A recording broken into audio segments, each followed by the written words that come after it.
whole truth. And Christopher Wray, President Trump's pick to lead the FBI after the firing of James Comey, facing senators today.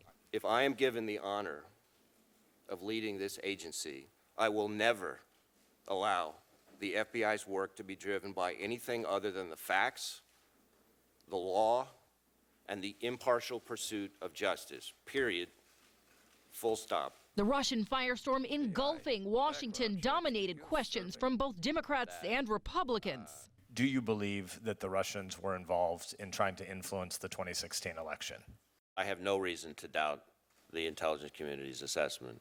Including questions about the recently disclosed emails from the president's son, Donald Jr., about a meeting between a Russian attorney and him, Trump's son-in-law and top advisor Jared Kushner, and former campaign manager Paul Manafort. You're going to be the director of the FBI, pal.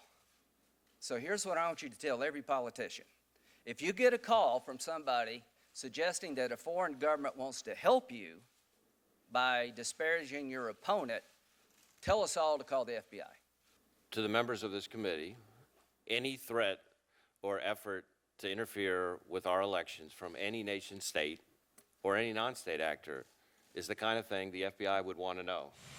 Wray breaking with President Trump, who tweeted as recently as this morning that the investigation into possible collusion between his campaign and Russia is a witch hunt. I do not consider Director Mueller to be on a witch hunt.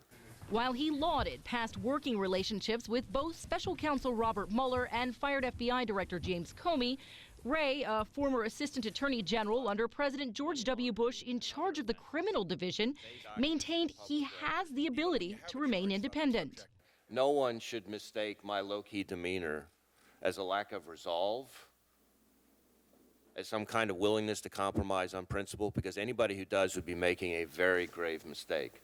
And there isn't a person on this planet whose lobbying or influence could convince me to just drop or abandon a properly predicated and meritorious investigation.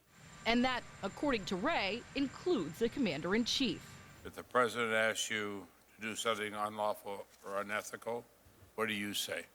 First, I would try to talk him out of it, and if that failed, I would resign. Now, the president has denied it, but fired FBI Director James Comey testified under oath that during a private dinner, Mr. Trump requested total loyalty from him.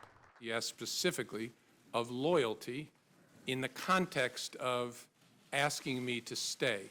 No one asked me for any kind of loyalty oath at any point during this process, and I sure as heck didn't offer one. As you recall, Director Comey contemporaneously made memoranda to reflect his conversations with the president and others. Would you do the same? If a conversation that I had suggested to me that I ought to create some record, I wouldn't hesitate to do it, and I've done that before at various stages of my private practice, for example. Wray testifying that in the 2 times he's met with President Trump, they've never discussed the Russia investigation.